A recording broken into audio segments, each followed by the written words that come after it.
नमस्कार, मैं हूं संजय शर्मा। आप देख रहे हैं 4 PM गुजरात। राजीव नारायण जी ने जो भविष्यवाणी की है वो मोदी जी की सत्ता हिला देगी। राजीव जी ने बता दिया कि क्यों पाकिस्तान के सितारे बुलंद हैं और हमारे पत्ते पिटे हुए हैं। क्या कारण है कि पाकिस्तान एक के बाद एक हम पर हमला करता चला जा रहा है, अपनी छवि बढ़िया कर रहा है और हम कुछ बोल नहीं पा रहे हैं। ईरान किस तरह ट्रंप की बैंड बजा रहा है, सब देख रहे हैं। चलते हैं सारी भविष्यवाणियों को सुनने के लिए राजीव जी के पास। आपसे अनुरोध है, चैनल को सब्सक्राइब जरूर कीजिए। 4 PM में बहुत बहुत स्वागत है राजीव नारायण जी आपका। मुझे देख देख के मजा आ रहा है कि दुनिया के बड़े बड़े मुल्कों से आपके लिए मेल आ रहे हैं और देश के बड़े बड़े लोग जिनसे मैं मिलने की कल्पना नहीं कर सकता था, वो मुझे मैसेज कर रहे हैं कि हमें राजीव जी से मिलना है। तो मैंने कहा यार क्या जलवा है राजीव जी का, बल्ले बल्ले हो रही है राजीव जी की। दूसरी तरफ हमारे ये कुछ साथी बंधु हैं, बड़े जले जा रहे हैं। वो कह रहे हैं कि अरे भविष्यवाणी चैनल, एक चैनल बिठा के भविष्यवाणी करता है और ये करता है वो करता है। एक्चुअल में बड़े बड़े नाम है लेकिन दुकान चल नहीं रही, लोग देखने आते नहीं उनके यूट्यूब को। अब फिर मेरी क्या गलती है? अगर लोग मान लो 4 PM को लगातार देख रहे हैं, 3 साल से नंबर 1 है, इसमें मेरी गलती क्या है? तो साहब की एक ज्योतिषी को बिठा लेते हैं और वो ज्योतिषी के साथ करते हैं। वो बेवकूफ टाइप का पत्रकार है ना, जो सेक्सी दवाएं बेचता है, इसको निकाल के लात मार के, वो भी एक दिन कह रहा था। तो मेरी गलती क्या है कि राजीव नारायण जी इतने पॉपुलर है तो मैं क्या करूं? तो ये कारण क्या है? लोग आपको इतना प्यार इतना करते हैं या फिर लेकिन जलते भी कुछ लोग हैं। क्यों जलते हैं आपसे लोग इतना? आप तो इतने प्यारे से मुस्कुराते रहते हो। दरअसल क्या है संजय जी, ऐसा है वो बेचारे, हमें उनको क्या करूं, कोई ऐसा होता है ना, हम लोग अपनी यूपी की भाषा में कहते दुखी आत्मा। एक इंसान, कुछ ऐसे होते हैं हमारे समाज में कि जो जितना भी मर्जी हो उनको वो हमेशा दुखी आत्मा बने रहेंगे। और इन दुखी आत्मा के बारे में थोड़ा सा बता सकता हूँ। इनमें से कुछ लोग ऐसे हैं जिन्होंने मुझे घर में बैठा के खाना भी खिलाया, अपनी पत्नी की कुंडली दिखाई, अपने बेटे की कुंडली दिखाई। अब मैं क्या कर सकता हूँ, जब तुम्हारे भाग में ऐसा राजयोग या कोई प्रसिद्धि नहीं लिखी है, तो वो आप तो ऐसे संघर्ष करते रहोगे। और जाने कहां कहां उन्होंने मुझे मिलवाया बड़ा। और वो एक उनका सपना था एक चैनल अपना अलग से खोलने का, मेरे ऊपर ही, ज्योतिष के ऊपर। शायद मेरी कुंडली में भी उस समय अच्छा समय नहीं था कि मैं उनके साथ जुड़ता, उसके साथ जोड़ी बन पाती। और एक सज्जन ऐसे हैं जो रोज दारू पी करके मेरा दिमाग खराब करते थे कि मैं उनका भाग्य बदल दूंगा। मैंने कहा भैया यार, मुझे को उस बंदे का मुझे नंबर जो है ब्लॉक करना पड़ा। मेरा इतना दिमाग चाट जाता था। मैंने कहा भैया, मैं तो मेरी अपनी लाइफ खराब हो जाती है, मैं क्या कर सकता हूँ, उसको जो मर्जी। और उन्होंने कभी जिंदगी में बहुत अच्छा समय देखा होगा, आज वो बर्बादी की कगार पर हैं। तो ये उनका मुकद्दर है कि अच्छे समय पर। देखिए संजय जी, आज देश के सभी लोगों को मैं बताना चाहता हूं, जब आपका बेहतरीन समय होता है, वो सबसे ज्यादा पुण्य कमाने का समय भी वही होता है। क्योंकि ये समय तो देखो आएगा, बस साइकिल तो बदलेगी। हम नरेंद्र मोदी ने अगर 52 साल की उम्र तक संघर्ष देखा, लेकिन 52 साल की उम्र से तो राजयोग है उनका। तो नरेंद्र मोदी का लिए ये चाहिए कि भाई जो 2002 से उनका समय शुरू हुआ था, अच्छे काम करते। अब ये नरेंद्र मोदी का दुर्भाग्य है कि वो अच्छे काम नहीं कर रहे। इसी तरह यही रूल सबके ऊपर लागू होता है। तो उन पत्रकार महोदय के ऊपर ही लागू होता है। वो कभी बड़ा चर्चित नाम होते थे मीडिया का, बहुत अच्छी हैंडसम पर्सनैलिटी में, लेकिन आज वो दारू पी पी के बड़ा, वो अपनी गर्लफ्रेंड्स की गाथा कहते रहते, तो मेरे लिए चाटू बातें लगती, तो मैंने नंबर ही ब्लॉक कर दिया उनका। चलो मरने दो उनको, हमें इससे छोड़िए क्या करना। हाँ बिल्कुल बात करते हैं कि आपने कहा था कि ईरान के युद्ध में क्या क्या होगा और अक्षरशः वही बात साबित हो रही। हमारे भक्त बड़े परेशान हैं, बिल्कुल दुखी हुए जा रहे हैं हर समय। आप सोचिए, क्या जिस कंट्री को हम कहते थे ये भुखमरा कंट्री है, आतंकवादी कंट्री है, वहां पे खबरें चल रही है। पहले अमेरिका वहां के पाकिस्तान के प्राइम मिनिस्टर से बात कर रहा है, फिर ईरान कर रहा है। हैसियत देखिए उस पाकिस्तान के प्रधानमंत्री की। हमारे विश्वगुरु जो है वो एम्बुलेंस को रास्ता देना फिर शुरू कर दिया बंगाल के चुनाव में। हर चुनाव में उनको एक एम्बुलेंस मिल जाती है, फिर रास्ता देते हैं, फिर खबर चलती है कि प्रधानमंत्री जी ने एम्बुलेंस को रास्ता दिया। आज फिर खबर चल रही है प्रधानमंत्री, पता नहीं चुनाव के बीच में ये एम्बुलेंस कहाँ से प्रधानमंत्री के काफिले पे आ जाती है। तो यहाँ पे केवल ढोल पीट रहे हैं। इतना बढ़िया मौका था, भारत मध्यस्थता कर सकता था पाकिस्तान की जगह। तो भारत के कौन से ग्रह ऐसे खराब है, प्रधानमंत्री जी के कौन से ऐसे ग्रह खराब हैं, और पाकिस्तान के कौन से ऐसे ग्रह अच्छे हैं कि ऑपरेशन सिंदूर में पूरी दुनिया उनके साथ खड़ी नजर आई और अब ईरान और अमेरिका के संग मध्यस्थता वो कर रहा है, हम कहीं नहीं हैं। क्या ग्रह नक्षत्र क्या है ईरान के, भारत के, पाकिस्तान के, अमेरिका के? जरा विस्तार से समझाइए। बहुत अच्छा क्वेश्चन आपने दिया है। और ज्योतिष के, एस्ट्रोलॉजी के सीखने वालों के लिए खास तौर से, वो नहीं जो पाखंड की ज्योतिष करते हैं, डराने धमकाने के उपायों वाली, ये साइंस का विषय है, ये साइंस है। और साइंस की तरह मैं प्रेजेंट करूंगा कि क्यों अमेरिका के इतने क्लोज है। आज पूरी दुनिया में क्यों पाकिस्तान को अमेरिका ने ज्यादा ट्रस्टवर्दी समझा बजाय इंडिया के, जबकि हमारे नरेंद्र मोदी कितने गालियां खाते हैं अमेरिका से, डोनाल्ड ट्रंप से, उनके मंत्री भी गाली देते हैं, उनके मीडिया के लोग गाली देते हैं, अभी मैं उसकी भी चर्चा करूंगा आगे। लेकिन मोदी जी को वो प्यार रेस्पेक्ट नहीं मिला। मोदी जी 25 फरवरी को उठा करके इजराइल घूम के आ गए, तो वो तो इजराइल और अमेरिका के बहुत ज्यादा नजदीक अपने आप को बताते थे। और अंधभक्त सुनिए, संभल से लेकर के जाने कहां देश के कहां कोने में डोनाल्ड ट्रंप के लिए और नेतन्याहू के लिए हवन यज्ञ कर रहे थे। पता नहीं उन्होंने भगवान जाने मंत्र उल्टे पढ़ लिए, जाने क्या हुआ है कि वो अमेरिका और जो इजराइल का तो बैंड बज गया। और जिसकी बर्बादी के लिए वो हवन कर रहे थे, ईरान जो है सुपर किंग निकल के आया। तो उससे पहले मैं उन पर बात करूं, संजय जी, एक छोटा सा एक भावुक मुद्दा है और मुझे वो कहना पड़ा क्योंकि उन्होंने बहुत ज्यादा बड़ा मेरे जैसे साधारण व्यक्ति को एक बहुत ज्यादा सम्मान दे दिया। लेकिन मैं उन सज्जन को धन्यवाद जरूर दूंगा।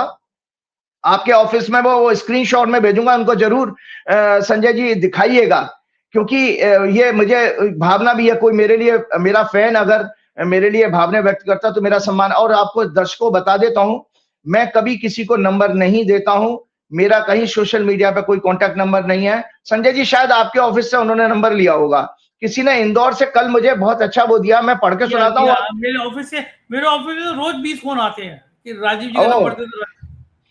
तो वो मैं नंबर उनका स्टेटमेंट सुनाता हूँ, सोचे दुनिया में लोगों को ये मैसेज जाना चाहिए। परम श्रद्धेय आचार्य श्री राजीव जी, जय गुरुदेव। आज मैं आपसे अपना विचार साझा करना चाहता हूं। जब से आप 4 PM यूट्यूब चैनल पर प्रातः 6 बजे ज्योतिष शास्त्र पर प्रोग्राम करते हैं, तब से मैं नियमित प्रत्येक रविवार को आपको सुन रहा हूं। इसी प्रकार मैं श्री राहुल गांधी को भी फॉलो करता हूं। हाल ही में मैंने शंकराचार्य अभिमुक्तेश्वरानंद जी के साथ घटी घटनाओं और उनके पत्रकारों के साथ हुए संवाद भी सुने। उन्होंने बहुत ही खूबसूरती से पत्रकारों के प्रश्न के उत्तर दिए। मुझे अब वो देखिए कितनी बड़ी बात कह रहे हैं, भैया मैं साधारण सा आदमी हूं, मेरे को इतने बड़े बड़े लोगों के साथ उन्होंने जो बराबरी दी है, मैं उस लायक नहीं हूं। मैं तो सिर्फ हनुमान जी का भक्त हूं, एक साधारण सा।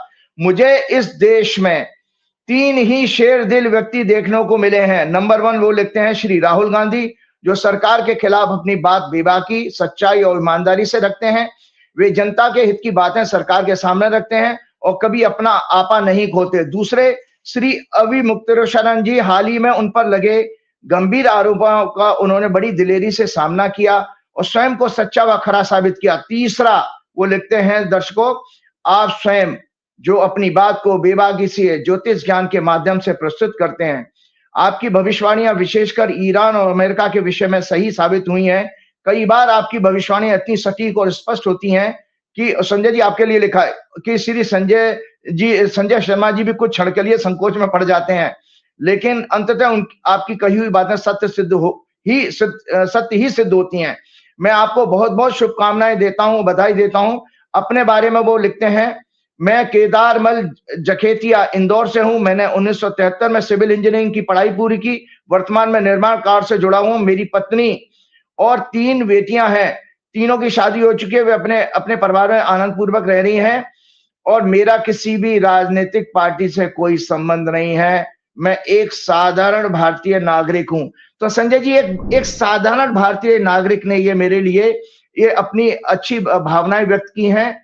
और केदारमल जी, आप जहां भी हैं, आप शायद इंदौर के रहने वाले हैं, मैं आपको कोटि कोटि नमन करता हूं। आप बहुत अच्छे व्यक्ति हैं कि मेरे जैसे साधारण व्यक्ति को आप इतने बड़े लोगों के बराबर तुलना कर रहे हैं। मैं उस लायक नहीं हूं। हाँ, ये जरूर हूं कि दुनिया मुझे हनुमान जी के भक्त के रूप में जाने, यही मेरी अपनी ईश्वर से हमेशा प्रार्थना रहती है। अब आपके प्रश्न का जवाब देता हूं। सबसे पहले संजय जी, मेरे एक मित्र ने, पत्रकार मित्र ने 4-5 मिनट की कंबाइंड करके वीडियो बनाई है संजय जी।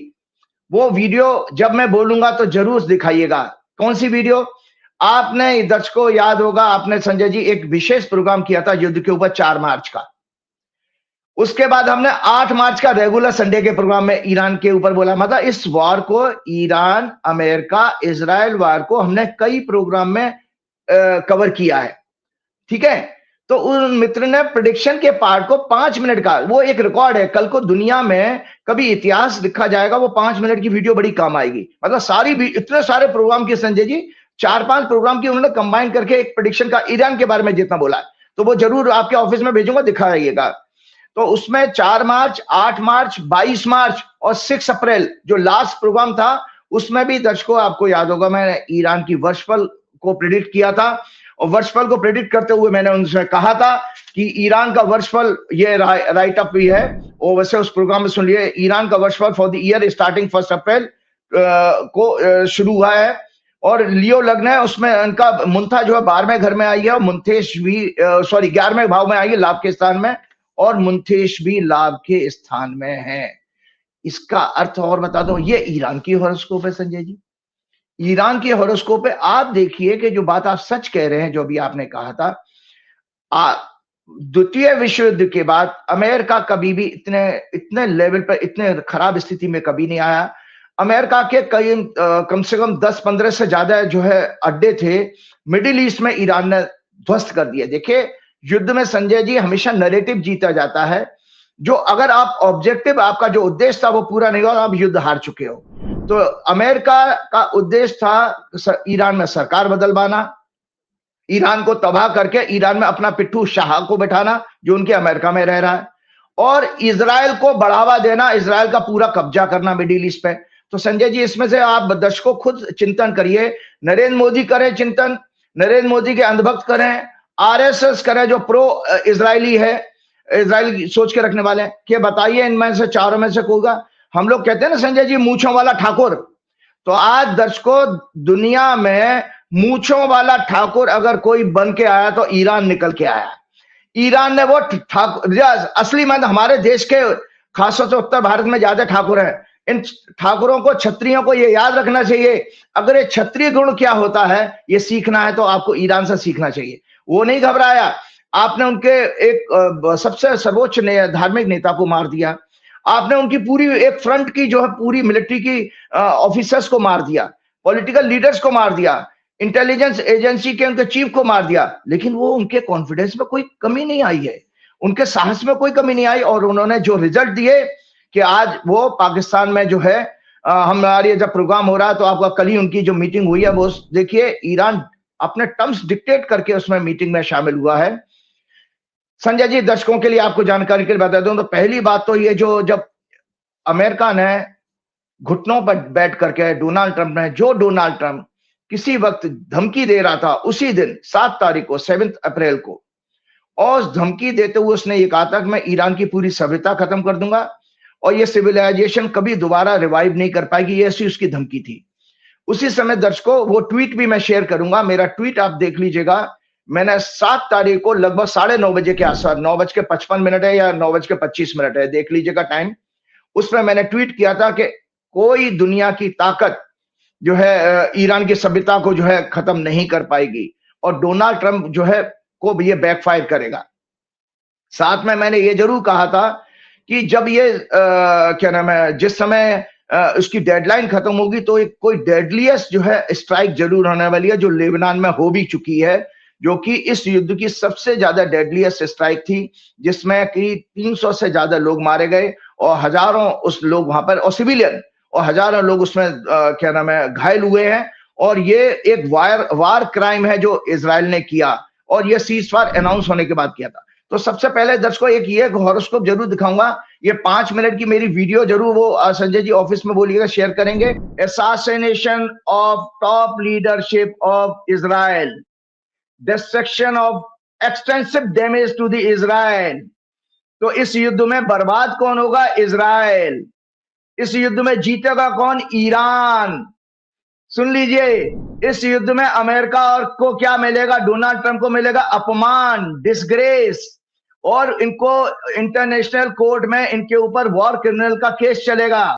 आपके एक स्पेशल प्रोग्राम किया था हमने अभी 2-3 दिन पहले, हमने कहा था ईरान का, और आप देखिए हम भी खुश हैं, आप भी खुश हैं। दर्शक एक बार देख लें, जो ईरान ने धुआं मचा रखा हो, मैंने बार बार क्या कहा था, इस युद्ध में ईरान जीतेगा, इस युद्ध में इजराइल तबाह होगा, बेंजामिन नेतन्याहू की मतलब आयु को खतरा है। पिछले प्रोग्राम में भी मुझसे पूछा था क्या कारण है कि ईरान विजयी क्यों हुआ है। भैया दर्शकों फिर से दोबारा ईरान की कुंडली देख लीजिएगा, देखिए 9वें घर का लॉर्ड उच्च का बैठा है लग्न में, लग्नेश उच्च का बैठे हैं दूसरे घर में, कोई माई का लाल दुनिया में आज नहीं, आज से 1 लाख साल बाद भी ईरान को खत्म नहीं कर पाएगा। आज नहीं, आज से 1 लाख साल बाद भी। और इसलिए क्योंकि ईरान ने ये धर्म का युद्ध लड़ा है। मैंने आपके प्रोग्राम में ये धर्म और अधर्म के युद्ध का छोटा सा राइटअप फिर से शेयर कर रहा हूं कि धर्म युद्ध वो कहा जाता है जिसका उद्देश्य धर्म की स्थापना करना होता है, अधर्म का नाश करना होता है और न्याय की पुनर्स्थापना करना होता है और अपने लोगों की रक्षा करना। ईरान ने तीनों काम किए हैं। Iran's worshipful for the year starting 1st April 2026 at 16 hours 24 hours has Leo ascendant and Virgo sign. Both the Lord of the year and the Muntha Lord are Jupiter. The Muntha is placed in the 11th house, the house of gains and achievements. This indicates that this year will bring a lot of happiness, success and wealth to Iran, help from friends, benefactors, political success and fulfilment of desire. ये इनकी annual horoscope का फलादेश है, prediction है। Iran has a cancer ascendant in his natal horoscope. The 9th lord Jupiter is exalted and placed in the ascendant itself. The ascendant lord, the moon, is positioned in the 11th house of success and achievements. The 5th lord Mars is placed in the 9th house. These placements create excellent combination involving two trinal houses.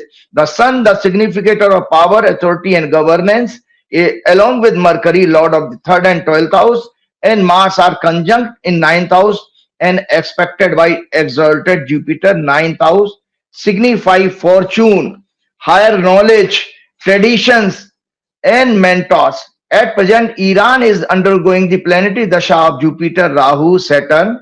Jupiter signify tradition, culture, civilization, righteousness.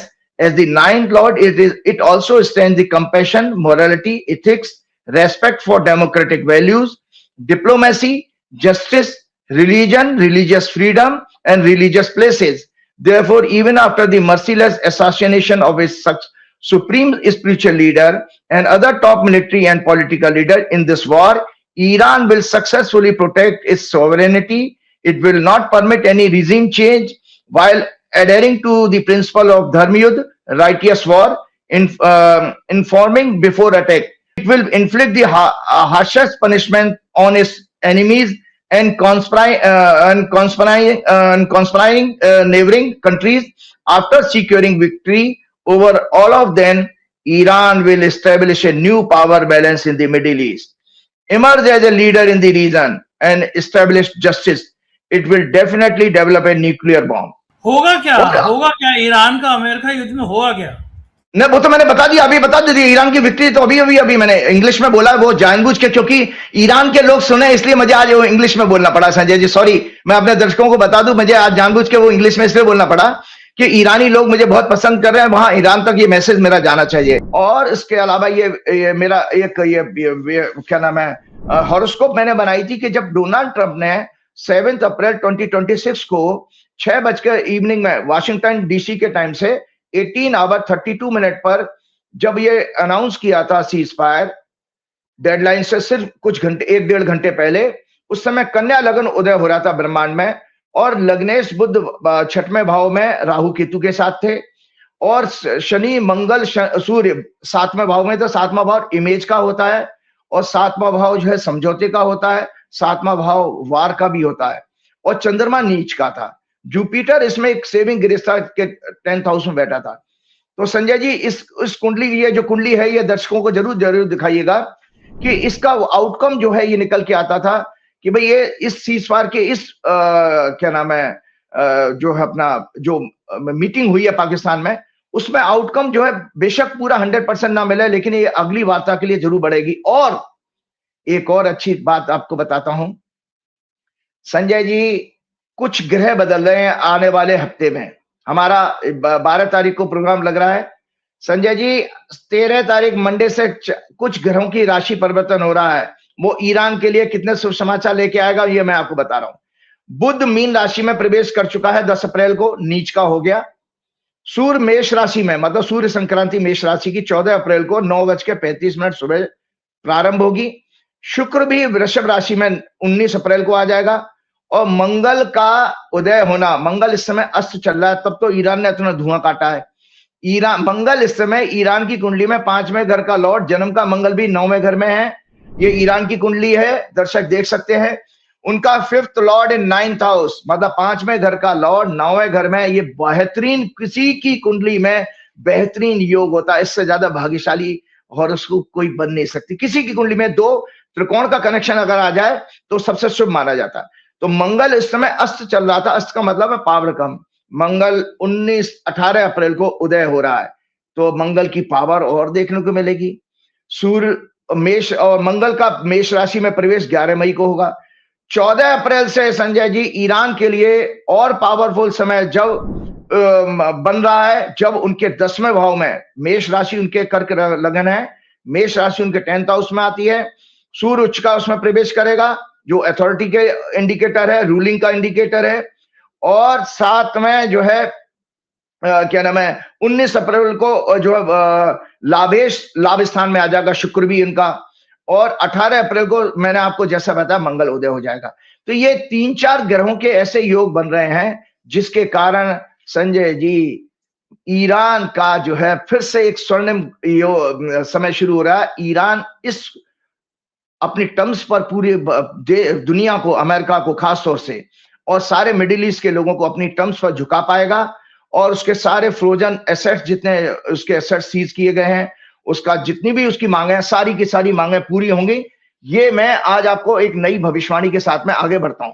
अब आपका एक प्रश्न था जो आपने बहुत अच्छा बोला कि क्यों पाकिस्तान इतना लाड़ रहा है हमारे अमेरिका का, ट्रंप चचा का, और हमारे मोदी जी जो कहते हैं ना, बहुत बार जो है अपमानित होने के बावजूद भी जो मोदी जी वो क्या नाम है, रेस्पेक्ट ये नहीं मिल पाए। सबसे पहले दर्शकों आपको ये बताता हूँ, ये राइट अप आपके पास है कि हम लोगों को आज मैं ये फिर ये, क्योंकि मैंने बार बार आप लोगों से कहा है कि मेरा प्रोग्राम केवल भविष्यवाणी करना नहीं है, मेरा प्रोग्राम आने वाले इंस्टीट्यूशंस में, कॉलेजेस में लेक्चर के रूप में दिखाया जाए, इसकी ऐसी मेरी कोशिश रहती है।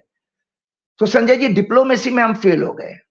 डिप्लोमेसी में हम जो फेल हुए, ये इससे ज्यादा खराब समय है। जो देश, जब भारत आजाद हुआ था, जो नेहरू जी ने यश कमाया था कि भारत नॉन अलाइंड जो मूवमेंट का लीडर था और पूरी दुनिया भारत की इज्जत करती थी। इंदिरा गांधी ने भी वो इज्जत मेंटेन की, हमारे अटल बिहारी वाजपेयी ने भी मेंटेन की, मोदी ने सब कुछ गवा दिया।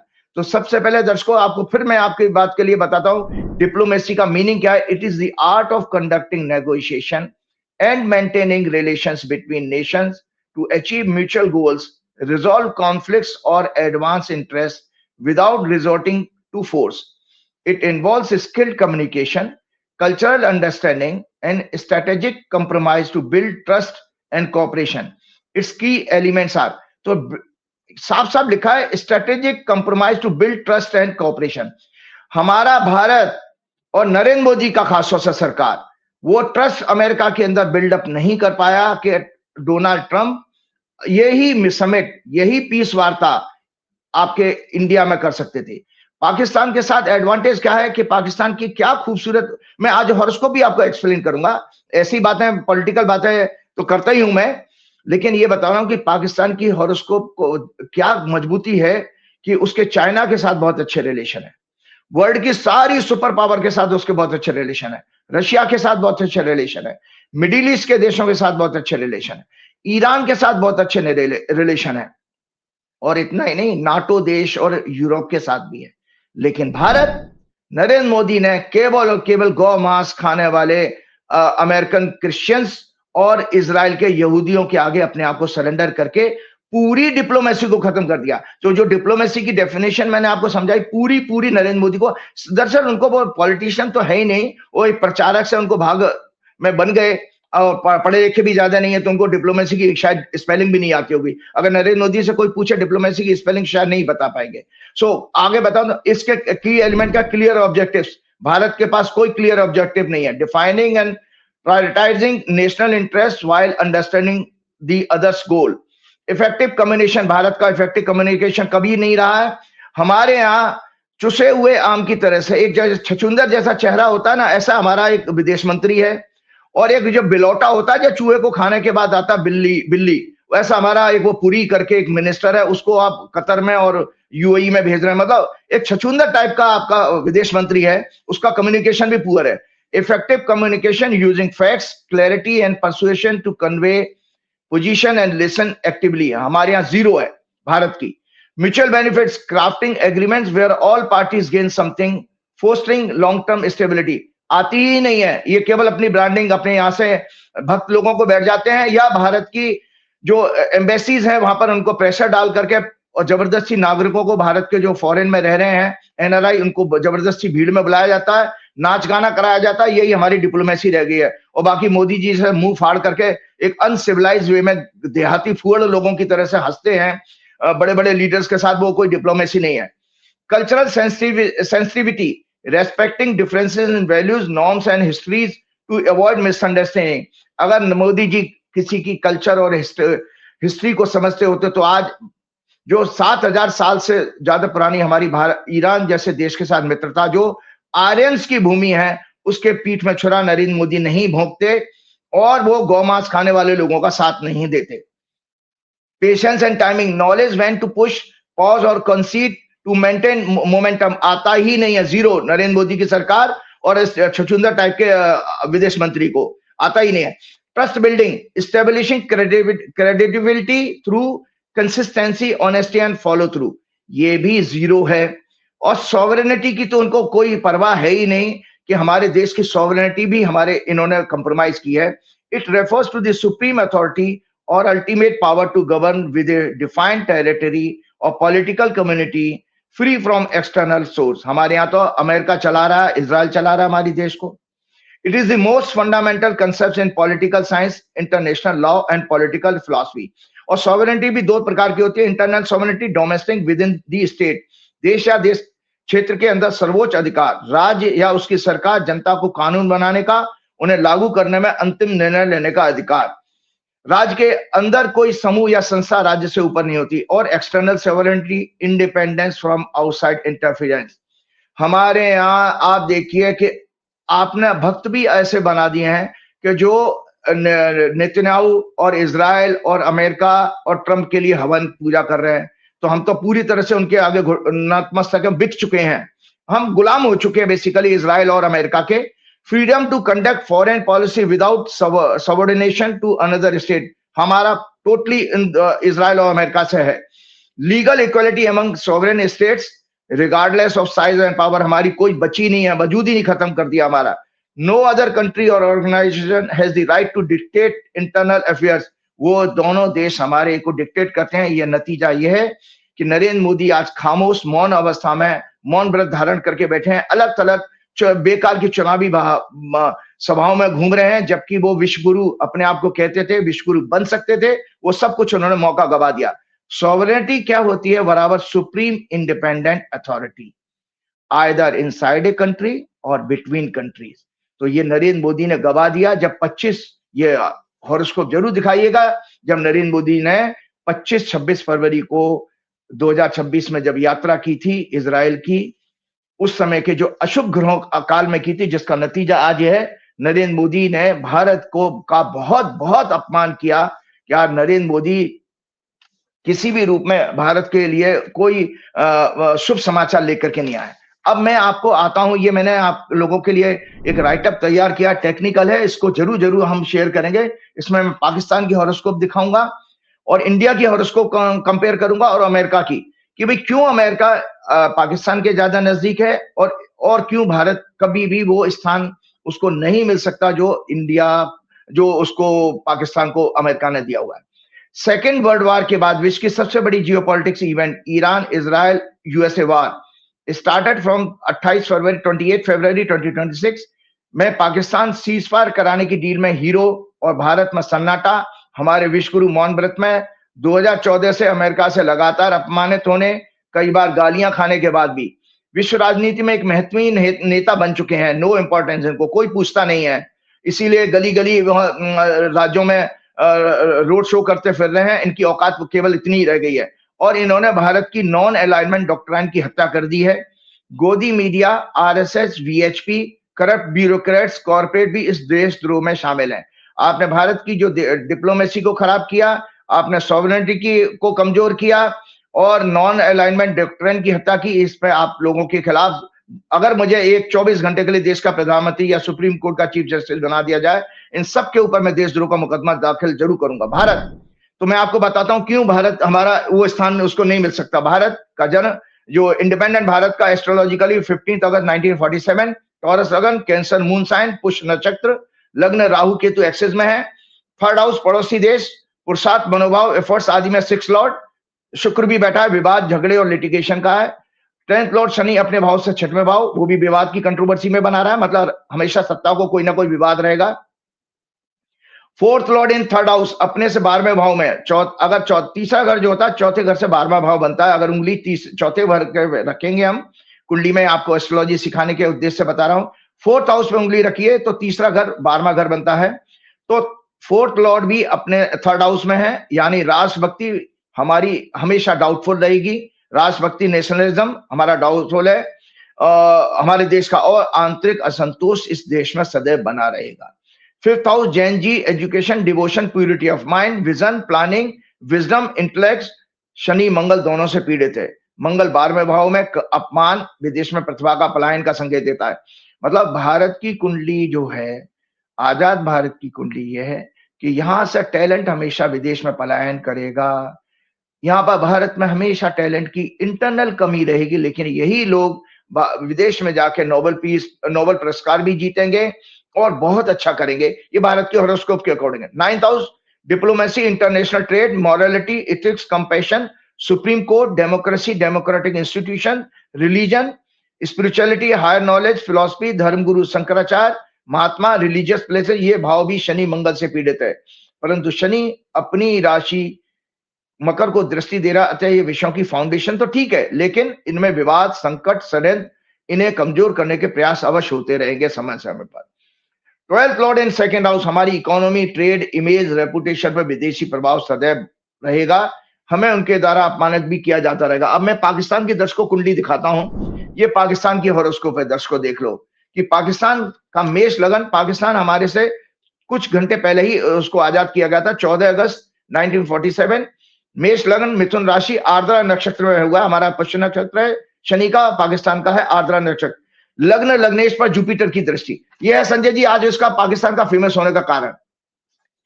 पाकिस्तान की हॉरोस्कोप में जुपिटर 7th हाउस में प्लेस है, लगन को दृष्टि दे रहा है, और तीसरा घर और आपका 11th house, 3rd house short term की फ्रेंडशिप का होता है दर्शकों, 11th हाउस लॉन्ग टर्म की फ्रेंडशिप का होता है। तो किसी की कुंडली में भी संजय जी नेटवर्किंग अगर देखी जाए तो ये दोनों हाउस मजबूत होने चाहिए। अगर आप अपने चैनल के या अपने बिजनेस के लिए कोई बंदा अगर अपॉइंट करना चाहते हैं तो हमेशा उसका एक हाउस जरूर देखिएगा, एक तो उसका लग्न प्योर हो, दूसरा जो है 3rd हाउस और 11th हाउस स्ट्रांग होना चाहिए, तब तो आपके लिए वो बिजनेस लेके आएगा। क्योंकि बिजनेस की ग्रोथ के लिए आपका कम्युनिकेशन स्ट्रांग होना चाहिए, आपके अंदर लोगों को दिल से जोड़ने का प्रयास होना चाहिए। तो पाकिस्तान के अंदर बेहतरीन योग है कि बृहस्पति लगन पे भी दृष्टि दे रहा है, और बृहस्पति मेष लगन का 9th लॉर्ड होता है पाकिस्तान का। तो पाकिस्तान कैसा ही आतंकवादी स्टेट हो, उसकी इकोनॉमी बर्बाद हो चुकी है, भिखारी हो, कटोरा हो, हमारे जैसे गोदी मीडिया चैनल कहते हैं, लेकिन पाकिस्तान की हॉरोस्कोप अपने आप में एक भाग्यशाली हॉरोस्कोप है। इसीलिए ऑपरेशन सिंदूर के बाद हमारा अपमान किया अमेरिका ने, और वहां के आर्मी चीफ को 2 बार व्हाइट हाउस में बुलाया। हमारे यहाँ बता, नरेंद्र मोदी को व्हाइट हाउस में लंच तक नहीं कराया।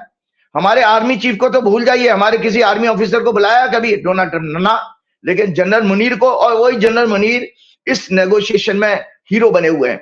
तो पाकिस्तान का है लग्न लग्नेश पर 9th लॉर्ड बृहस्पति का प्रभाव, 3rd हाउस में लग्नेश भारत की तरह, 4th लॉर्ड चंद्र पर बृहस्पति का प्रभाव, 11th हाउस में बृहस्पति से त्रस्त, अतः पाकिस्तान की छवि और विश्व राजनीति में नेटवर्किंग सदैव भारत से अच्छी और सफल रहेगी। फिर से दोबारा सुन लो, अंधभक्त और गोदी मीडिया सुन लो, जो गोदी मीडिया पाकिस्तान को सुबह से लेके गाली दे रहा है और चिढ़ रहा है, फ्रस्ट्रेशन निकाल रहा है। पाकिस्तान की छवि और विश्व राजनीति में नेटवर्किंग भारत से सदैव, अभी नहीं हजारों साल तक अच्छी रहेगी, क्योंकि उसकी कुंडली मजबूत है। 10th हाउस सत्ता, पीएम प्रेसिडेंट पर शनि मंगल का प्रभाव है, इसीलिए मिलिट्री इन्फ्लुएंस वहां पर रहता है सत्ता में, वायलेंट रिजीम चेंज हुए हैं, और इंपॉर्टेंट लीडर्स की डेथ भी हुई है। Unstable tenure of ruling party आदि का ग्रह योग है, उनका शनि मंगल से पीड़ित हो रहा है। 9th हाउस स्ट्रांग होने के कारण उनका इंटरनेशनल रिलेशन, उनका 9वां घर मजबूत है, इंटरनेशनल रिलेशन, डिप्लोमेसी भारत से ज्यादा इफेक्टिव और बोल्ड और एग्रेसिव होगी। भारत के लग्न का स्वामी शुक्र है। संजय जी अब आता है, देखो अमेरिका की कुंडली दिखा देता हूं, आपको समझ में आ जाएगा। और अपने ऑफिस में बोलिएगा अमेरिका ये पाकिस्तान की एक बार लगा दे, दर्शकों को समझ में आ जाएगा। ये पाकिस्तान और अमेरिका की एक साथ हॉरोस्कोप, और फिर अमेरिका के साथ भारत की हॉरोस्कोप भी लगाई जाए। भारत की हॉरोस्कोप भी साथ साथ लगा के दिखा देंगे दर्शकों को कि इंडिया की हॉरोस्कोप में क्यों ऐसा सुख नहीं है जो ये इंडिया और अमेरिका की हॉरोस्कोप है। तो संजय जी इन हॉरोस्कोप में ये आ रहा है कि ना भारत का लग्न का स्वामी शुक्र है और यूएसए के लग्न का स्वामी सिंह राशि सूर्य है, जो आपस में शत्रु है। जबकि पाकिस्तान के लग्न का स्वामी मंगल सूर्य का अति मित्र है, ग्रेट फ्रेंड है सूर्य मंगल का। अतः पाकिस्तान यूएसए की मित्रता सदैव और अटूट बनी रहेगी, जबकि भारत के भाग्य में यह सुख कभी भी प्राप्त नहीं होगा। गोदी मीडिया सुन लें, नरेंद्र मोदी सुन लें, आरएसएस सुन लें, कितना ही आप सीआईए एजेंट बन जाइए, भारत को कभी भी वो अमेरिका के साथ नजदीकी होने का सुख प्राप्त नहीं होगा, क्योंकि कुंडली ही दोनों की शत्रु लगन बन रहे हैं। इसके विपरीत रशिया का लग्न, जबकि इसके विपरीत रशिया का जो लग्न है वो कन्या लग्न है, जिसको स्वामी बुध भारत के लग्न शुक्र का अति मित्र है। ये स्ट्रॉन्ग फ्रेंडशिप बॉन्ड रशिया के साथ हो तो सक्सेसफुल सदैव रहेगा। मतलब हमारी ज्योतिष के अनुसार दर्शकों को बता रहा हूं कि हमारी भारत की कुंडली में ऐसा योग है कि अगर रशिया के साथ हमारी फ्रेंडशिप होगी वो बहुत अच्छी चलेगी। देखिए नहीं, ये मैंने ग्रहों की मैत्री दे दी है ज्योतिष सीखने वालों के लिए, आगे मैं नहीं जाऊंगा। ये सुन लें कि चंद्रमा के जो मित्र हैं, सूर्य के मित्र हैं मंगल, चंद्र और जुपिटर, और बुध उसके लिए न्यूट्रल है, और शुक्र उसके शत्रु और शनि है। आगे आप लोग अपने देखिएगा, मैं आगे बढ़ता हूं। इंडिया करंट प्लैनेटरी पोजीशन क्या है? भारत की जो वर्तमान में दशा चल रही है मंगल राहु जुपिटर की, मंगल 12वें घर का लॉर्ड है, राहु लग्न में प्लेस है, और जुपिटर जो है हमारे सेकंड हाउस में 212 एक्सेस में। उससे पहले मार्स राहु 2 फरवरी से 31 मार्च तक चल रही थी। तब मोदी ने 25 फरवरी को खराब दशा में इजराइल की यात्रा की, और एप्स्टीन गैंग इजराइल यूएसए में शामिल होकर एक आर्यन देश पर हमले की साजिश में शामिल हो गए। वो मंगल राहु दशा फरवरी 2027 तक रहेगी, जो भारत के लिए अत्यंत अशुभ रहेगी। भारत के लिए जो अत्यंत अशुभ समय है फरवरी 2027 तक है। यद्यपि 1 अप्रैल 2026 से भारत अपने संबंधों को सुधारने का अवश्य प्रयास करेगा, क्योंकि बृहस्पति का छोटा सा प्रत्यंत मिल रहा है। जबकि इसके विपरीत पाकिस्तान आज क्यों बल्ले बल्ले है? पाकिस्तान आज सारी दुनिया में पाकिस्तान की चर्चा क्यों हो रही है? उसकी कुंडली मैंने बताई, अब उसकी दशा बताता हूं कि उसके ग्रह दशा कितनी अच्छी चल रही है। पाकिस्तान की Sanjay ji Venus mercury Jupiter की दशा चल रही है। जुपिटर उसके 7th हाउस में, और ट्रांजिट में इस समय जुपिटर 3rd हाउस में, जो जन्म के बृहस्पति को इन्फ्लुएंस भी कर रहा है। तो उनकी इमेज का हाउस बहुत इस समय मजबूत है। इसीलिए पाकिस्तान को नोबेल पीस प्राइज अगर मिल जाए तो कोई बड़ी बात नहीं है, क्योंकि पाकिस्तान की कुंडली में वो इस समय जबरदस्त योग चल रहा है। इस समय देखिए हम कहते हैं ना, कभी कभी आप कितना ही खराब हालत से दौर से गुजर रहे हो, कभी कभी एक ऐसा क्षण आता है ना कि आपने कोई मिट्टी पकड़ी और सोना बन गया। तो पाकिस्तान के हाथ में ये अपॉर्चुनिटी आई है इस वॉर में मीडिएशन करना, उसके लिए बेसिकली उसकी सारी बल्ले बल्ले आने वाले समय में। तो सभी केंद्र में है ये शुक्र बुध और जुपिटर, सभी केंद्र में महादशा अंतरदशा 10वें भाव को एक्सपेक्ट कर रहे हैं। और प्रचंतर दशा का स्वामी बृहस्पति वर्तमान में 3rd हाउस में रहकर अपने जन्म के बृहस्पति 7th हाउस को और अपनी ही राशि 9th हाउस को भी प्रभावित करके विश्व राजनीति में यशस्वी होने, शांति दूत बनने और जियो पॉलिटिक्स में नेम एंड फेम का योग बनाकर शांति दूत यानी नोबेल पीस प्राइज जैसा ग्रह योग बना रहे हैं पाकिस्तान की कुंडली में। जबकि भारत एक विलेन बनकर अलग थलग हो चुका है, हिंसा को समर्थन करने वाला एग्रेसर बनकर अपना नुकसान नरेंद्र मोदी जी की बेवकूफी के कारण कर चुका है। इसके विपरीत मोदी सरकार, देखिए सुन लीजिए संजय जी, इसके विपरीत मोदी सरकार पिछले 12 वर्षों से, ये राइटअप शेयर कीजिएगा, पिछले 12 वर्षों से देश को हिंदू मुस्लिम सिख क्रिश्चियन गरीब अमीर दलित आदिवासी आदि में यूजीसी आदि का लागू करने का, भेदभाव करके बांटकर अंग्रेजों की तरह सत्ता में बने रहने का अपना पॉलिटिकल मोटिव 24/7 पूरा करने में व्यस्त है।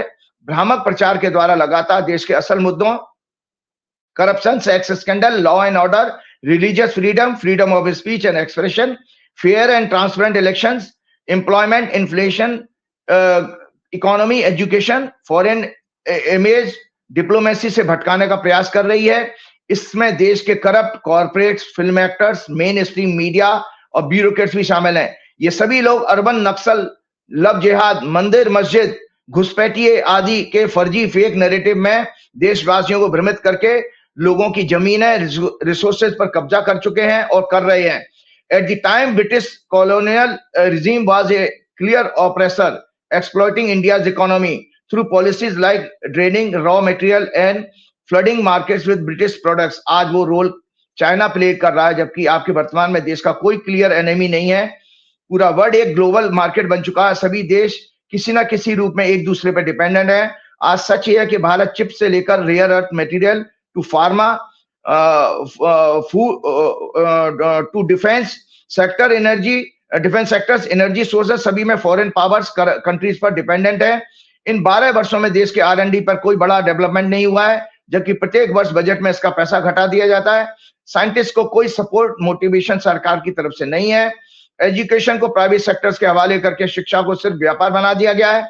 उसमें देशभक्ति, देश की प्रगति, उत्थान की कोई भावना नहीं है। देशवासी अपना सोना चांदी गिरवी रखकर अपने बच्चों को बेसिक शिक्षा देने में ही खोखले, आर्थिक रूप से कमजोर होकर कर्जदार बनते जा रहे हैं। सरकार भावनात्मक इश्यूज के जरिए शासन कर रही है, समाज में भेदभाव में व्यस्त है और देश के युवाओं जैन जी को multinational companies Amazon, Blinkit, Zomato का डिलीवरी बॉय बना दिया, कोरियर बॉय बना दिया, या कांवड़ उठाकर पाखंड की भक्ति करने वाला, या ओला, रैपिडो, उबेर जैसी कंपनीज का ड्राइवर बना दिया है हमारे जैन जी को। देश का करप्ट कॉर्पोरेट, एजुकेशन सेक्टर्स और R&D में बिल्कुल सपोर्ट नहीं करता, बल्कि केंद्र और राज्यों की ब्यूरोक्रेसी पॉलिटिशियंस को रिश्वत देकर देश को लूटने में ठीक मुगलों और अंग्रेजों की तरह व्यस्त है आपका देश का ब्यूरोक्रेट और कॉर्पोरेट। संजय जी एक छोटी सी रिसर्च लेंगे और एक बाद में हम एक ज्योतिष पे जरूर बात करेंगे, फिर आगे बढ़ेंगे। आज ज्योतिष सीखने वालों के लिए मैं बताता हूं कि राहु की दशा, और राहु का मतलब क्या है। और ये देखिए इजराइल की राहु की दशा, संजय जी, ईरान की राहु की दशा, अमेरिका की राहु की दशा, और राहु ने इतना बड़ा कांड करा दिया कि द्वितीय विश्व युद्ध के बाद इतनी बड़ी घटना घटी है। तो दर्शकों ये टेक्निकल है और आपके ज्योतिष के सीखने वालों के लिए बेहतरीन है। मैंने अमेरिका की कुंडली आपको दिखाई दी है, आपके पास ईरान की कुंडली मैंने दिखाई चुका हूं, ये इजराइल की कुंडली है। दर्शकों इजराइल की कुंडली भी आप साथ लगा दीजिएगा जब आप अपने ऑफिस में कहिएगा, जब मैं राहु का चैप्टर बता रहा हूं, राहु का सिग्निफिकेंस, तो ईरान, अमेरिका और इजराइल तीनों युद्ध में शामिल हैं, इनकी कुंडली लगाइएगा। और एक मजेदार बात और कुंडली शेयर करता हूं, राहुल गांधी की भी राहुल की दशा चल रही है। तो क्या राहु सबके लिए खराब है? आपको दर्शकों जानकारी के लिए बताता हूं, साउथ में राहु का इतना डर बेचा जाता है, वहां काल सर्दोष नाम की लाखों रुपए की पूजाएं कराते हैं लोग। संजय जी लाखों रुपए की पूजाएं कराते हैं, पूरे धंधा है साउथ इंडिया में, राहु का इतना ज्यादा डर बैठा दिया भाई। अगर आपको पता है संजय जी, आप ईडी, सीबीआई और इनकम टैक्स और पुलिस से क्यों डरते हो? इसी तरह भगवान का जो एडमिनिस्ट्रेशन है, ये 9 ग्रह हैं। इन 9 ग्रह में मंगल, शनि, राहु, केतु, यही ईडी, सीबीआई, इनकम टैक्स और दूसरी जांच एजेंसियां हैं जो आपको आपके सारे कर्मों का हिसाब किताब ले लेती हैं। तो वैदिक ज्योतिष के अनुसार राहु के significance crime, war, violence, disaster of the worst kind. It is a planet of aggressiveness, conspiracy, and stands for rebellion and mutiny, aerial navigation, electronic and radio computers, hardware, political plots, spies, Mossad जैसी agency, jail, slavery, death by suffocation, anti-religious, anti-social elements, cheat, falsehood, false narrative, propaganda, jealousy, robbery, strikes, mobs, foreigners, poisonous gases, cancer, skin disease, epidemics, bacterial infections, snake bite, सांप से काटना, वैश्यागमन, ये prostitution है, वो भी इसी से देखा जाता है। विदेश यात्रा, कठोर दुखदाई वचन, गंदगी, अपवित्रता, unhygiene, facing toward south west direction, राज्य सत्ता, छल कपट से जो आती है, जैसे मोदी जी हमारी विधान सरकारें गिरा करके बना लेते हैं राज्यों में सरकार, वो भी राहु से देखी जाती है। राज्य सत्ता छल कपट से, एसआईआर वगैरह, और ये जो वोट का नाम काटना जोड़ना, आखिरी घंटे में वोट बढ़ा लेना, ये सब राहु का छल कपट है। नाना प्रकार के दुख, कलेश, मृत्यु का समय, वायु, पवन, वेग, दुराचार, दुष्टता, सेक्स विद एनिमल और अननेचुरल सेक्स, ड्रीम्स, वात रोग, भ्रम, उलझन, नीच लोगों की संगत, ऑल टाइप्स ऑफ सफरिंग। हमारी मोदी जी की संगत जो है वो डोनाल्ड ट्रंप की और नेतन्याहू की हो गई है, दोनों नीच लोग हैं। It creates enemies of the worst order, it is a very potent evil when if it is conjunct with Shani or Mangal, conditions are worse if it happens in 6, 8 और 12 axis। तो ईरान की जब हमने horoscope जो आपको दिखाई थी 1 अप्रैल 1979 को फॉर हुआ, यूएस इजराइल का ईरान पर जब जॉइंट अटैक हुआ 28 फरवरी 2026 को अराउंड 4 to 6 AM, मतलब 6 आवर 35 मिनट पर ईरान पर पहला अटैक हुआ है तेहरान के हिसाब से, जिससे यूएस ने ऑपरेशन एपिक फ्यूरी, इजराइल ने प्री एम्प्टिव अटैक या ऑपरेशन रोअरिंग लायन जैसा नाम दिया। उस समय कुंभ लग्न ईरान का 8th हाउस अराइज हो रहा था ईरान की कुंडली का, तब राहु, मंगल, शुक्र, बुध 12th लॉर्ड के साथ था और 6th लॉर्ड बृहस्पति इन्हें देख रहा था। इसलिए इनके सर्वोच्च धार्मिक नेता और कई मिलिट्री ऑफिसर्स की हत्या हुई।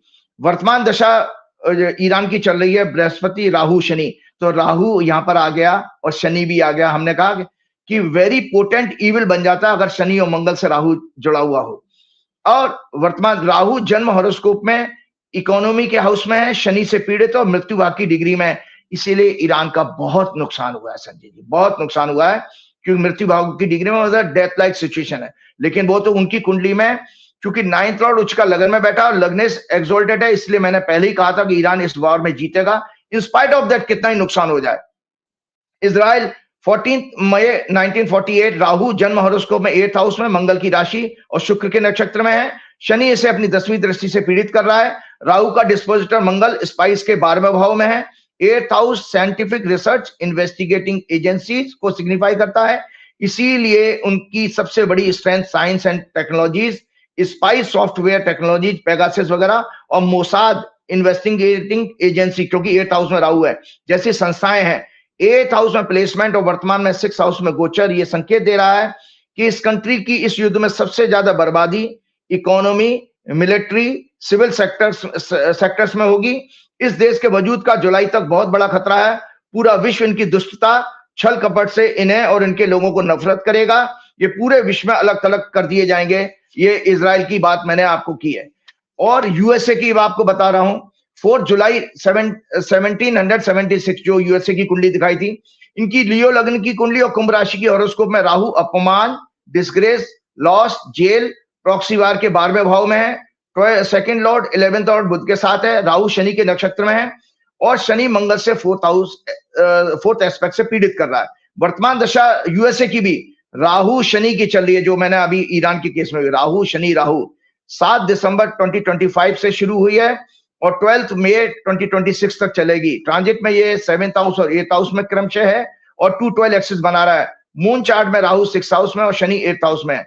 शनि इनका मंगल के नक्षत्र में है। मंगल और लग्नेश्वर 11th हाउस एम्बिशन, महत्वाकांक्षा के भाव में है।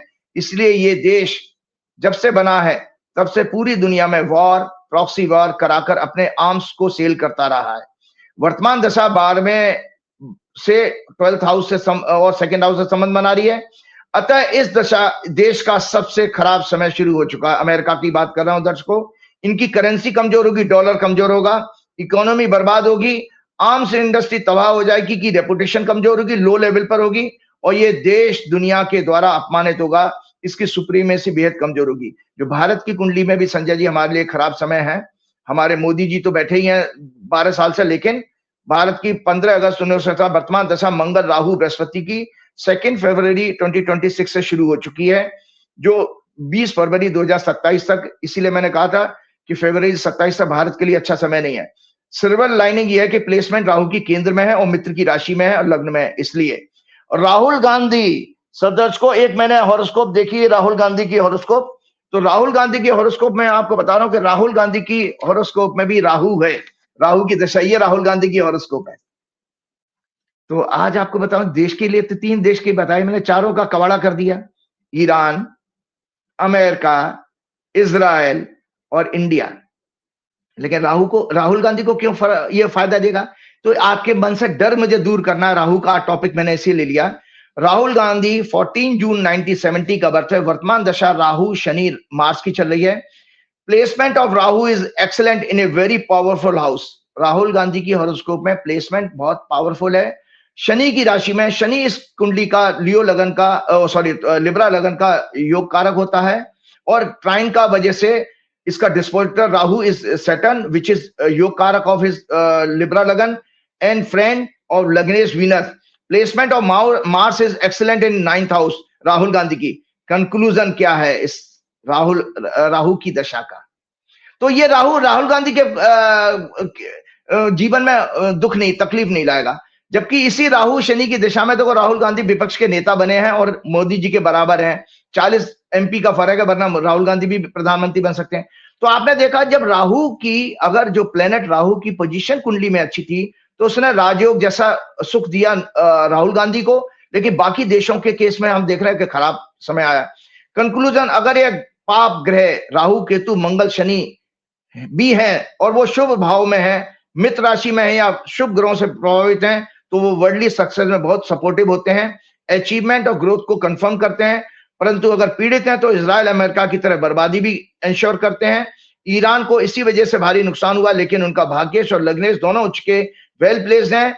मंगल सूर्य बुध भी एक्सीलेंट पोजीशन में, इसलिए ये देश भारी नुकसान के बावजूद इस देश ने बाउंस बैक किया और आगे लीड रोल जियो पॉलिटिक्स में करेगा। 15 अप्रैल के बाद, जो मैंने आपको अभी कहा कि 15 अप्रैल से इसके ग्रह चेंज हो रहे हैं। थोड़ा सा और समय लूंगा, 5 मिनट का।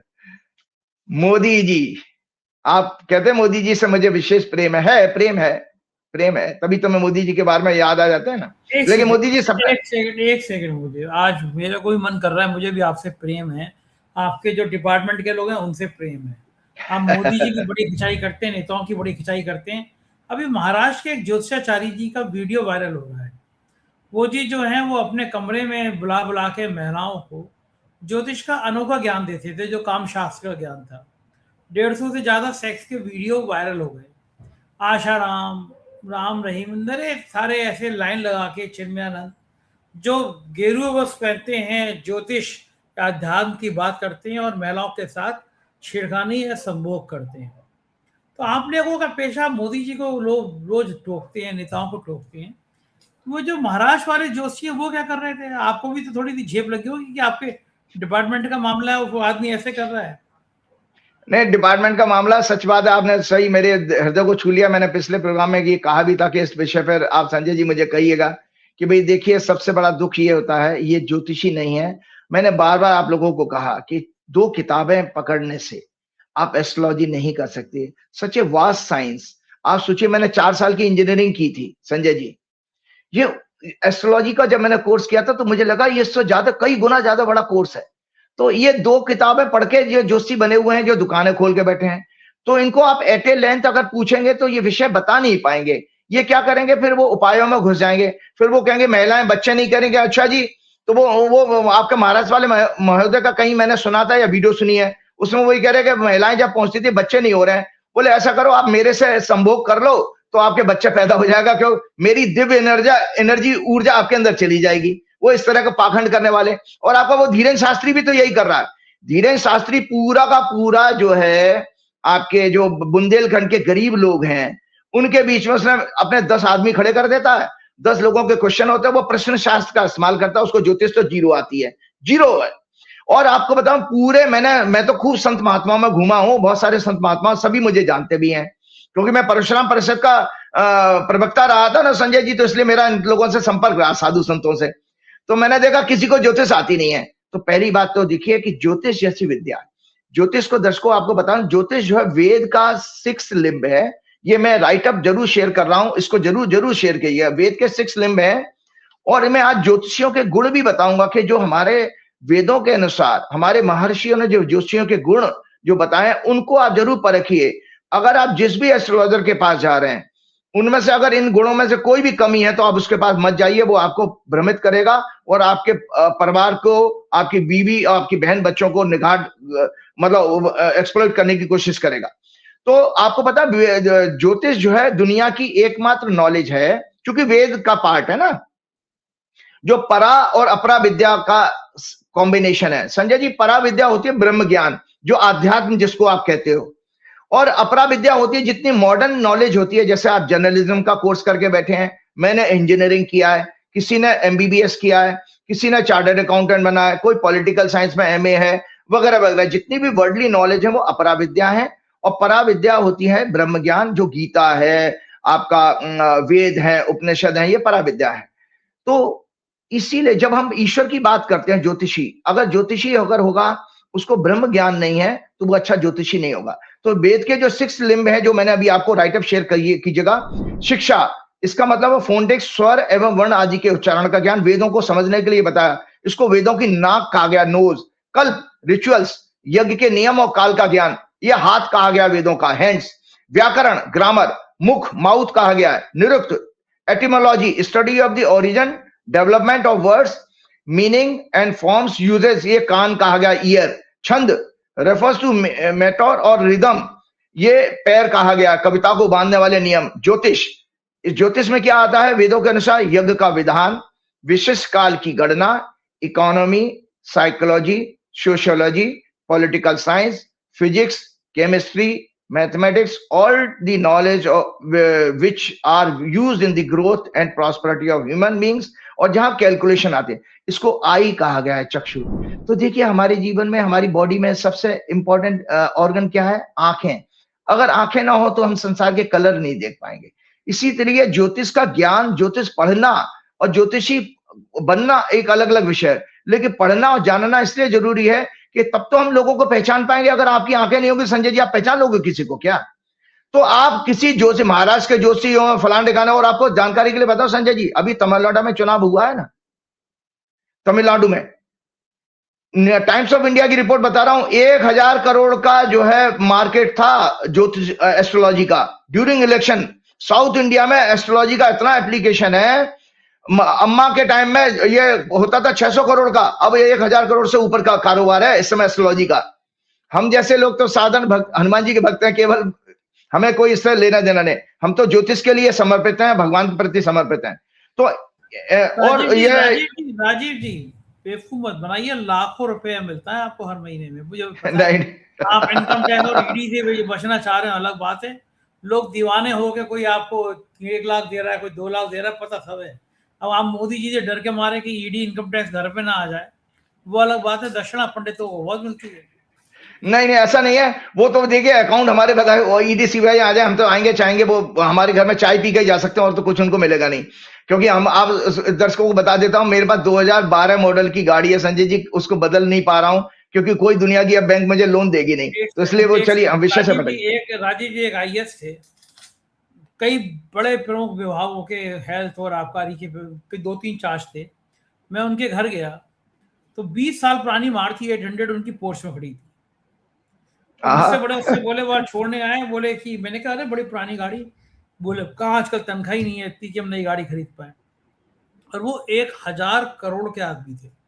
2012 मॉडल की गाड़ी बता रहे हैं हमारे दर्शकों को। आप चाहो तो कल जो है वो रेंज रोवर की गाड़ी कल आपके घर के बाहर खड़ी होगी। राजीव जी, पैसे का आपको मिठाई उठाई नहीं खिलानी, दावत नहीं देना। जिस आदमी की इतनी ब्रांडिंग और पूरा बॉलीवुड दीवाना और पूरी पॉलिटिकल बड़े बड़े ताकतवर लोग नेता जिसको लंच बुला रहे हैं, आपकी बिटिया की शादी में कौन कौन बड़े बड़े आदमी 5-5 घंटे बैठे हुए, मैंने अपनी आंखों से देखा है, मैं भी वहां बैठा हुआ था। इतना शानदार आदमी के पास माल ना हो, लक्ष्मी जी ना हो, इधर नहीं, वो अलग बात है राजीव जी। मैंने देखो, आपको पता है, मैंने कभी नंबर सार्वजनिक नहीं किया आपको, बल्कि आप ही के ऑफिस से कोई दे देते हैं लोग, तो वो मेरे से कांटेक्ट करना, किसी को नहीं। अब आगे बढ़ जाता हूँ शासन, नहीं तो हम अब भटक जाएंगे। अभी पोल पटकी और खोल रहा हूँ आपकी। एक गवर्नर मुझसे बात करके आपका नंबर लिए, आपसे बात किए, आपके घर पे आके अनुष्ठान कराए।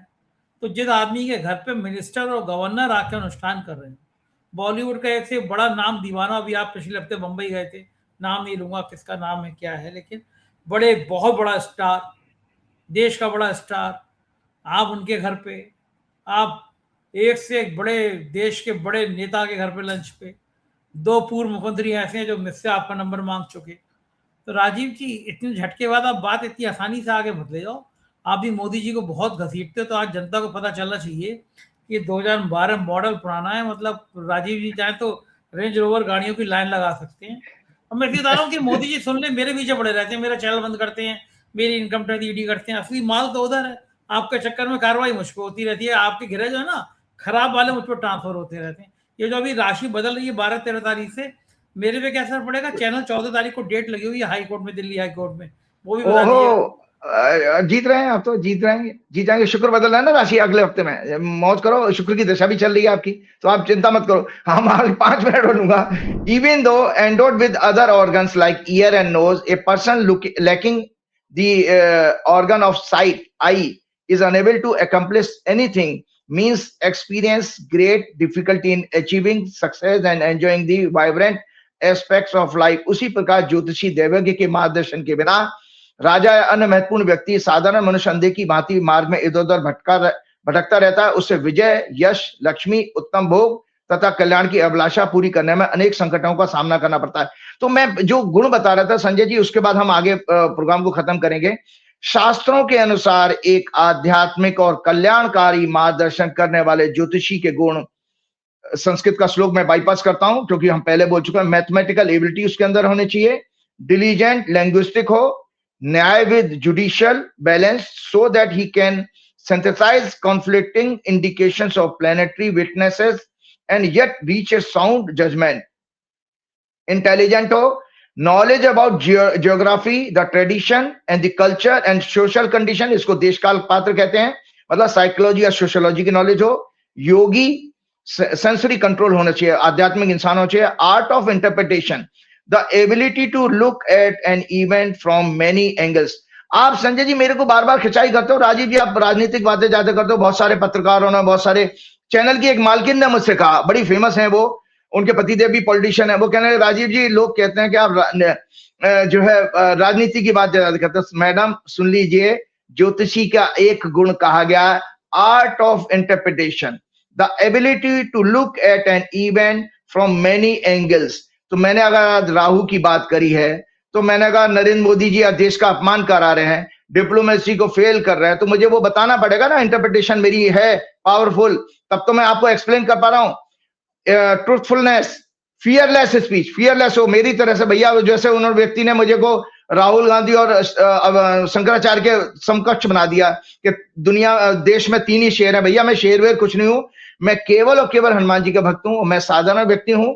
और आपको दर्शकों जानकारी के लिए बता दें संजय जी, जब डोनाल्ड ट्रंप ने पूरी सिविलाइजेशन खत्म होने की बात करी थी, जिस दिन धमकी दे रहा था ना, विनोद अग्निहोत्री जी मेरे बहुत नजदीक है, बड़े प्रसिद्ध पत्रकार हैं। विनोद जी को एकमात्र व्यक्ति है जिसको मैंने ये बताया, मैंने अपने वाइफ को, अपने बच्चों को भी नहीं बताया।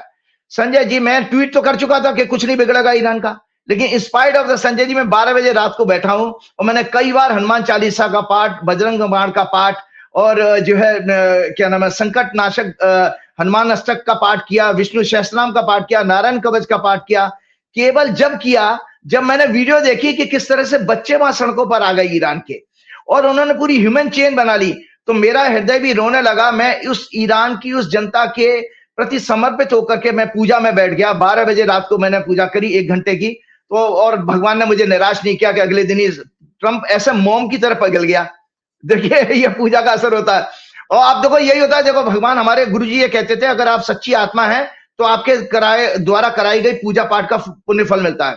जिन बड़े व्यक्ति की बात कर रहे हैं वो 30 साल पुराने एक केस में फंसे हुए थे। संजय जी हम हवन करा के आए हैं 10 दिन के अंदर, विद इन 10 डेज वो केस ही खत्म हो गया उनका। और जिस कंपनी में मैं सैकड़ों मतलब 30-40 बार मैं हवन करा के आ चुका हूं, 14,000 करोड़ का कर्जा उनका खत्म हो गया 6 महीने के अंदर। तो ये चमत्कार तो हनुमान जी कर रहे हैं, लेकिन मैंने कभी ब्रांडिंग नहीं की, मुझे कोई धीरन शास्त्री ना बनाया, मैं कभी ऐसा चाहता नहीं। ऑफिस में आके कर दीजिए कि बार-बार चैनल बंद कर देते हैं, ये हर 6 महीने बाद मोदी को ये ठीक है, ये ठीक है, बिल्कुल ये बात, ये कमिटेड है। तो आगे बढ़ता हूं। मॉरली साउंड एंड प्योरिटी होनी चाहिए उसके अंदर, मॉरली साउंड होना चाहिए, प्योरिटी होना चाहिए, a devotee and a spiritual person. तो भैया हमारी ज्योतिष तो पूरी की पूरी हनुमान जी पे समर्पित है। जो भी हम तो निमित्त मात्र हैं, मैं जो भी बातें कहता हूं वो हनुमान जी के आदेश से कहता हूं, और यही उनका सच था कि वरना ईरान जैसे इस ज्वलंत विषय पर, जहां पर आप सोचो, आपने अक्सर मेरे दर्शकों ने देखा होगा कि मैं बहुत रिस्क ले लेता हूं। मैं 2 दिन बाद घटना घट रही है, 1 दिन बाद घटने में 2 घंटे बाद घट रही है, उस पर भी मैं भविष्यवाणी कर देता हूं। तो हनुमान जी बचाते हैं मुझे। बस आखिरी एक मौका दीजिए मोदी जी की बैंड बजाने का, जरा एक मोदी जी की बैंड बजा लूं, उसके बाद समय। मोदी जी जो कम पढ़े लिखे हैं, भाजपा संघ अंधभक्तों, गोदी मीडिया, तलवे चाटने वाले देशद्रोही कॉर्पोरेट ब्यूरोक्रेट्स और even supreme courts, high court के सभी जजेस को गहरा आत्मचिंतन करना चाहिए कि ये मोदी सरकार कितनी मनहूस है, जिसने भारत की डिप्लोमेसी की हत्या कर दी है। पिछले 500 सालों में सबसे ज्यादा इस ऋषि मुनियों की पावन भूमि, पूज्य संत महात्माओं, हमारे सनातन धर्म के सभी शास्त्रों का घोर अपमान विश्व की बड़ी ताकतों द्वारा लगातार किया जा रहा है, और ये सरेंडर अधर्मी नेता मौन व्रत रखे हुए हैं। पाकिस्तान की सभी विश्व की ताकतें, China, Russia, America, middle east, Iran, Europe के साथ घनिष्ठ संबंध है, और से इन सभी देशों से लगातार सभी प्रकार की मदद मिल रही है। यूएन से लेकर चाइना में विदेश मंत्रियों की एससीओ समिट 2025 में जो उसे महत्वपूर्ण पोजीशंस मिल चुकी हैं, बड़े बड़े पदों पर उसको चुना गया है। हमारा छछूंदर और चुसे हुए आम जैसा फेस का विदेश मंत्री उस देश को दलाल कह रहा है, वो दलाल कह रहा था पाकिस्तान को, अपना फ्रस्ट्रेशन ही व्यक्त कर रहा था वो। और 2025-26 में आपको पता है संजय जी कितना घोर अपमान की बात है वो, उसके बाद प्रोग्राम समाप्त कर। 2025-26 में ट्रंप के सीनियर एडवाइजर यूएस मीडिया ने भारत के 140 करोड़ से ज्यादा देशवासियों और देश का घोर अपमान किया जब उन्होंने सरेंडर नेता को इस प्रकार गालियां दी। 2 मार्च 2026 ड्यूरिंग लाइव डिस्कशन, एक यूएस जर्नलिस्ट एना कैस्पेरियन, जो द यंग तुर्क नामक पॉलिटिकल शो की को होस्ट हैं, पूरी यूएस की जनता और वर्ल्ड के सामने ये कहा, he spreads opens his legs for Israel. भैया हमारी देशी भाषा में, उत्तर प्रदेश की भाषा में कहते हैं कि उन्होंने अपनी टांगें इजराइल के सामने खोल दी नरेंद्र मोदी ने। ये कितनी गाली है। 2017 में जेफरी एप्स्टीन ने भी कुछ ऐसा ही कहा था, ही सेंग एंड डांस नेतन्याहू के सामने।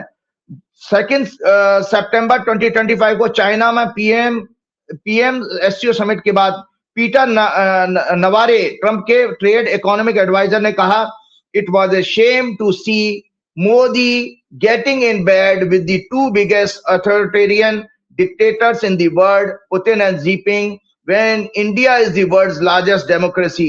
अंधभक्तों देखो कैसे देश की विदेश नीति को ये अनपढ़ मंदबुद्धि नेता कोठे वाली कल्चर में ले आया है। कोठे वाली कल्चर में जो भी आता है वो हमारा शोषण कर लेता है, अपमानित करता है।